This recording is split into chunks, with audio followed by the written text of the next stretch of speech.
শাহবাগ যাদের বিরুদ্ধে হয়েছে সেই সমস্ত মানুষদের একাডেমিক ডিসকোর্স বয়ান তো দূরের কথা, এটা শুনলে অনেকে কষ্ট পাবে, তাও বলি শাহবাগকে ট্যাকেল করবার জন্য যে যোগ্যতা, সাহসিকতা, প্রজ্ঞা, পরিশ্রম, একাডেমিক উইজডম দরকার, এই বাংলাদেশের শাহবাগ বিরোধী ঘরানার তার 5%ও নাই, নাই মানে নাই। এবং এই জন্য আপনি বাংলাদেশ থেকে আওয়ামী লীগ চলে যেতে পারেন, শাহবাগ যাবে না। শাহবাগ কখনো আওয়ামী লীগের সাথে যাবে, কখনো বিএনপির সাথে যাবে, অথবা অন্য কোনো কারোর সাথে যাবে, কিন্তু আপনি তাদের সরাতে পারবেন না যতক্ষণ না পর্যন্ত তার থেকেও আপনি সাহসী, শুধু সাহসী না, যোগ্য হয়ে উঠতে পারবেন।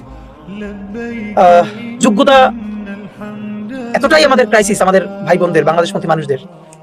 এটা আপনারা যদি অ্যাক্টিভিজম করতে রাজপথে নামেন তাহলেই শুধু বুঝবেন যে, আমি আপনাকে বলি, 1 লক্ষ অযোগ্য মানুষের মিছিল এর থেকে 100 জন যোগ্য মানুষের একসাথে বসে আড্ডা দেওয়া অনেক বেশি সিগনিফিকেন্ট এবং ইম্প্যাক্টফুল। আপনারা প্লিজ যোগ্যতা অর্জন করেন। আমাকে অনেক ভাই এসে বলে যে ভাই প্রয়োজনে জীবন দিয়ে দিন। সেদিনকে ওটিএসসি আমি বললাম ভাই জীবন দেওয়া লাগবে না, একটা কাজ করতে পারবেন? আমাদের ফটোগ্রাফির জন্য ভালো কিছু লোক দরকার, একটা কোর্সে ভর্তি করে দিই, আপনি সেরা ফটোগ্রাফি শিখেন। ভিডিওগ্রাফিটা মানে তাকে যদি কোর্সে ভর্তি করিয়েও দেই, হোক ফটোগ্রাফি, হোক ভিডিওগ্রাফি, হোক সিনেমাটোগ্রাফি, লেখালেখি, কোনোটা সে মনোযোগ দিয়ে এই লড়াইয়ের অংশ হিসেবে শিখবে না, কিন্তু সে জীবন দিতে প্রস্তুত। এর মানে আমি এটাকে ছোট করে দেখি না, তার অনেস্টি, অসম্ভব অনেস্টি আছে, আসলে সে জীবন দিতে চায়। কিন্তু আমি ব্যক্তি জীবন দেওয়ার চেয়েও আমার বেঁচে থাকা যোগ্য হয়ে এইটা যে আরো অনেক বেশি গুরুত্বপূর্ণ এক সময়, এটা তাদেরকে বোঝানো কঠিন। এরপর কেউ না কেউ হচ্ছে, তো এই কথা শুনেও যদি একজন হয়, হতে হবে এবং যোগ্য মানুষ তৈরি করতেই হবে।